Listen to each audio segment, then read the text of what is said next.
Hi friends, I thought you might appreciate this process video. As you can see, I have been growing my hair out and it's all natural light brown at the moment. However, I'm so bored of this regular old hair that I am really looking forward to some interesting new designs, and I still have a bunch of this bleach from back in the day. So my plan is to bleach my hair with this, and by all means let me know if you have some better method or any tips that you would like to recommend, because even though I have been bleaching my own hair for many years, there's still a lot that I don't know. I'm always referencing videos on YouTube and Pinterest pictures to get inspiration, and Instagram. I only think I'm doing this about right, but I'm not totally sure, so let me know if you have any tips. I was sure to read the directions thoroughly, and then while wearing gloves, I poured the cream into the powder and mixed it up with the brush. If I understand correctly, then the higher the number of volume, then the faster and brighter it'll bleach, but the lower the number, then the slower it'll bleach and the less strong it'll be. So I went ahead and carefully brushed it on my hair using that little brush, and I was sure to get full coverage. I used several different mirror angles to make sure that I got all the surface area,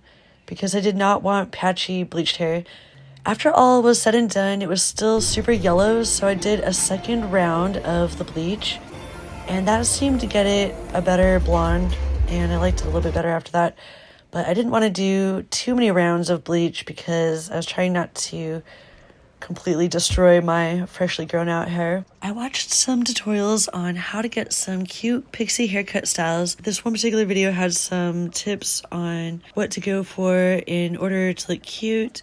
I'll try to trace back my history and link it in the description, but anyway, it was like pixie haircut style hacks, and we were using the buzzer that we bought last time. We had actually done a video where we walked around Walmart, found this buzzer, and used it for the first time. And I had a lot of fun doing a side shave haircut for a while and some variations on the side shave. But then not too long ago, I fully shaved my head, and I hadn't done that in about 20 years, so that was cool. I hope that you like this new look. Basically what I was trying to do is see if I could get some good angles using this buzzer and a few mirrors. I was kind of basically trying to trace the edge of my ear with the buzzer, if that makes any sense. And so I was shaving around my ear, and then I actually got my partner to help me tidy up the back, and definitely had some help the next day with the buzzer and the creative buzzing haircut part. But we got this far on our own with the buzzer, and I was sure to use both the buzzer and some scissors to try to tidy up what I was going for.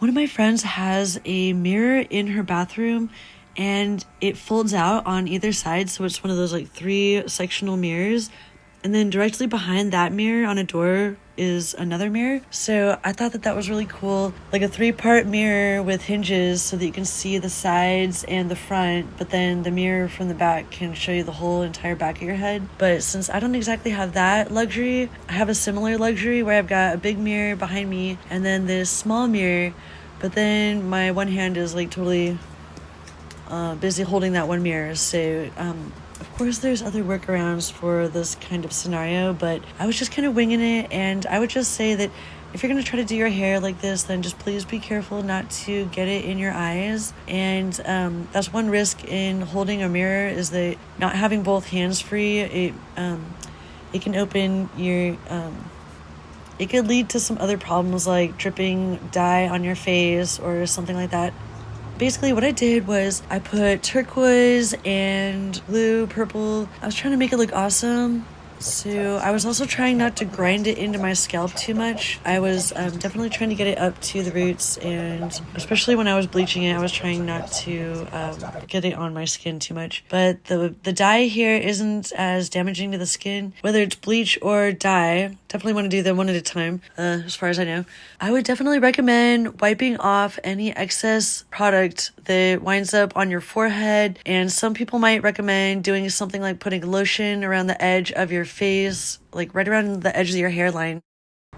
I have quite a few colors to choose from that I've been collecting, and luckily I had this turquoise and this awesome kind of like a blue, and I'll link the exact colors in the description. But basically I was just really careful to get it all around the edge and not too much on my face or my ears. I especially like wearing the gloves so that the color does not seep into my nails, which I'm trying to routine. And if you're into nail art, I have a whole separate section for nail art now.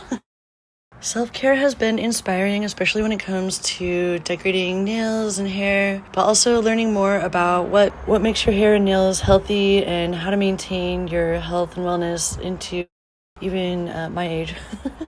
Well, this hair dye, I believe, is cruelty-free, so they do not test on animals. And also,